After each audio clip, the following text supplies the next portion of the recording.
Ya, ini baru aja usai pertandingan Liga 1 Indonesia. Barito Putra menghadapi Persija Jakarta dengan skor akhir 0-1. Gol Persija Jakarta dicetak oleh Kremenchik di menit 69. Terlepas dari gol Kremenchik, terlepas dari Cawor yang menjadi bahan pembicaraan di media sosial, aku sangat-sangat mengapresiasi gol yang tercipta ataupun dibuat oleh Persija Jakarta dari set play ataupun setup yang sangat presisi, yang sangat terukur, teman-teman.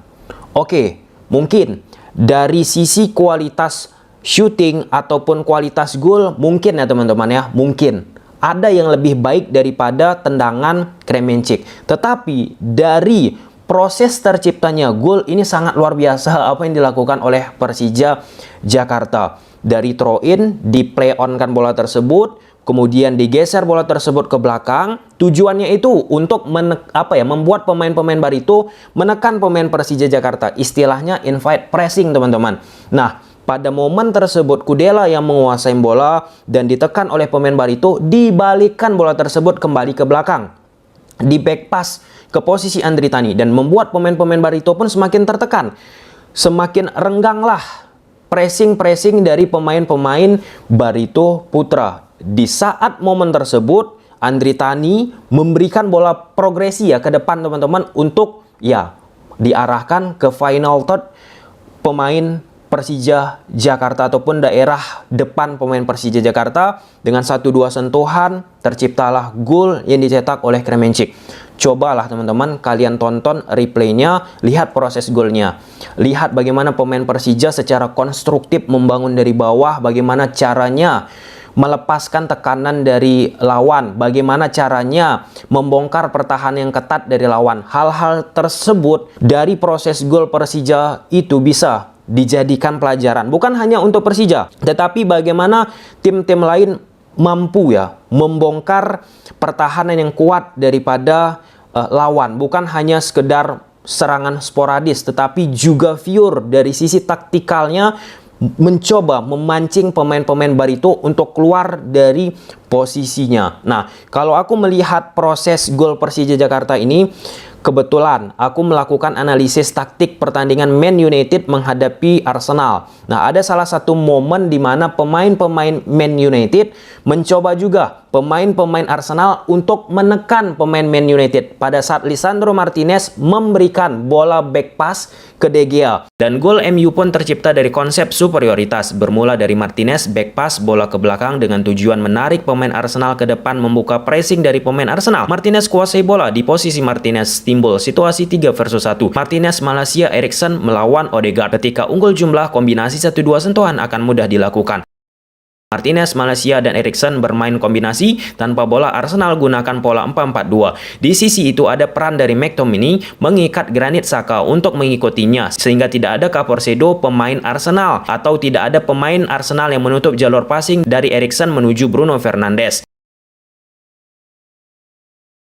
4-4-2 tanpa bola Arsenal bisa dipecah Man United. Bruno langsung berhadapan dengan lini belakang Arsenal. Ketika pemain langsung berhadapan dengan lini belakang, back Arsenal coba tackle Bruno.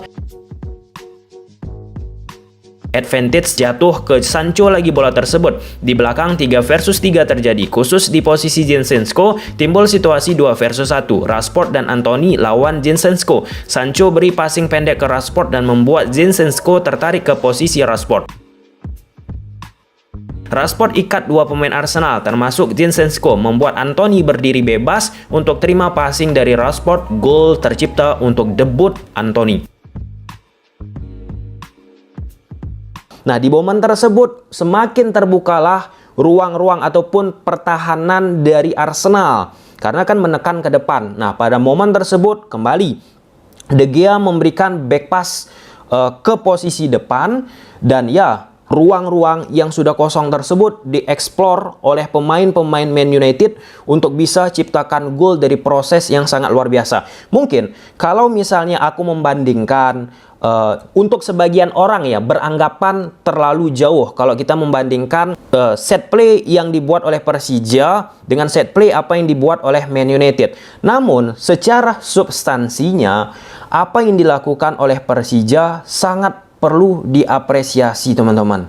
sangat perlu diapresiasi. Apalagi teman-teman yang suka menonton sepak bola yang membuat diri kita terhibur.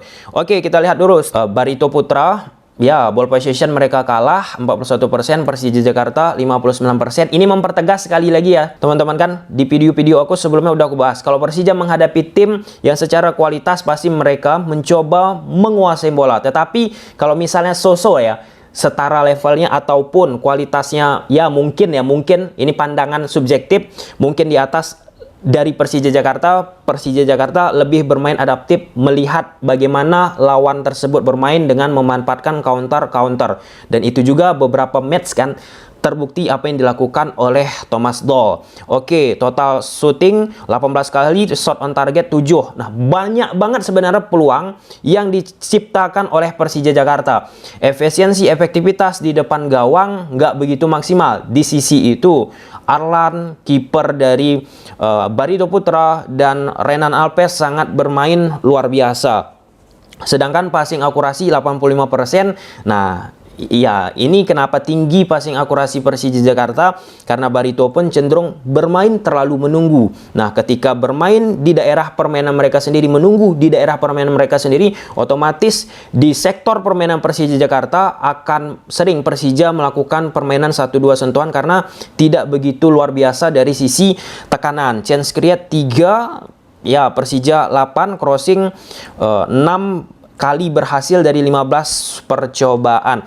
Oke, kita lihat line up dari kedua tim. Barito Putra di atas kertas gunakan pola 4-4-2 diamond, sedangkan Persija Jakarta gunakan pola 3-4-3 seperti apa yang dilakukan oleh pemain-pemain Persija Jakarta bersama Thomas Doll akhir-akhir ini. Oke, kita bahas pertandingan ini teman-teman. Di awal-awal pertandingan ini hampir sama sih, ketika Barito menghadapi Arema, Barito menghadapi Persija.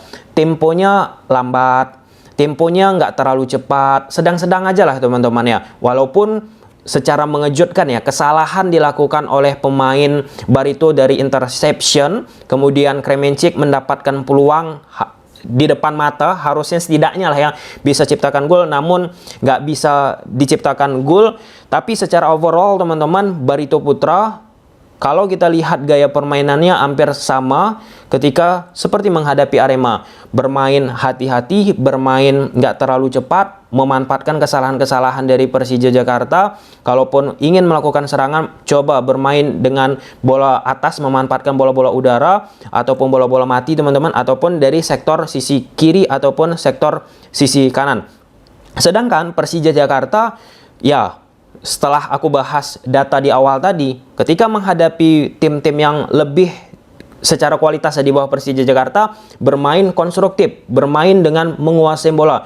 1-2 sentuhan dari bawah, bagaimana untuk membongkar pertahanan dari Barito Putra juga. Dan beberapa kali dilakukan kombinasi 1-2 sentuhan di final third di depan gawang dari Barito Putra. Hal tersebut tidak bisa dimanfaatkan oleh pemain-pemain Persija Jakarta teman-teman. Nah, di sisi itu ya, di pertandingan ini juga dari sisi kecepatan, intensitas lah ya teman-teman, yang nggak begitu luar biasa juga Persija Jakarta. Persija Jakarta pun melihat lah ya, mencoba beberapa momentum untuk bisa secara clear, secara bersih dalam menghasilkan peluang. Banyak kan, akhirnya passing-passing dilakukan Persija ada sampai 17 kali, tetapi dari sisi progresif bola ke depan untuk bisa menghasilkan peluang kadang patah ketika akan masuk ke final third dari pemain-pemain Barito Putra. Pun permainan crossing-crossing dilakukan oleh Persija Jakarta dan menghasilkan beberapa peluang, baik itu crossing dari kiri ataupun kanan.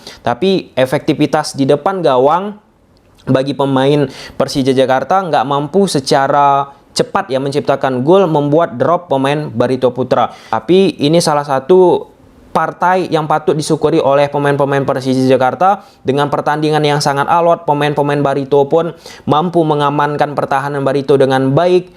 Poin yang sangat penting untuk mendongkrak posisi Persija Jakarta ke posisi yang pertama teman-teman. Di sisi itu semua, salah satu yang sangat luar biasa ya, efek dari pergantian yang dilakukan oleh Thomas Doll.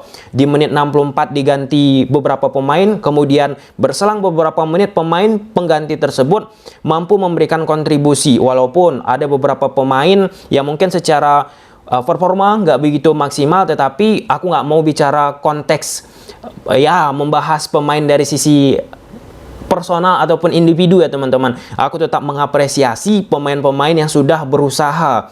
Kalau misalnya pemain tersebut jelek, ini itu mungkin Thomas Doll lah yang mungkin bisa memberikan arahan yang lebih bagus. Oke lah, mungkin sampai sini aja teman-teman ya. Good job untuk Persija Jakarta. Keren banget gol dari Persija Jakarta, luar biasa. Oke, bye.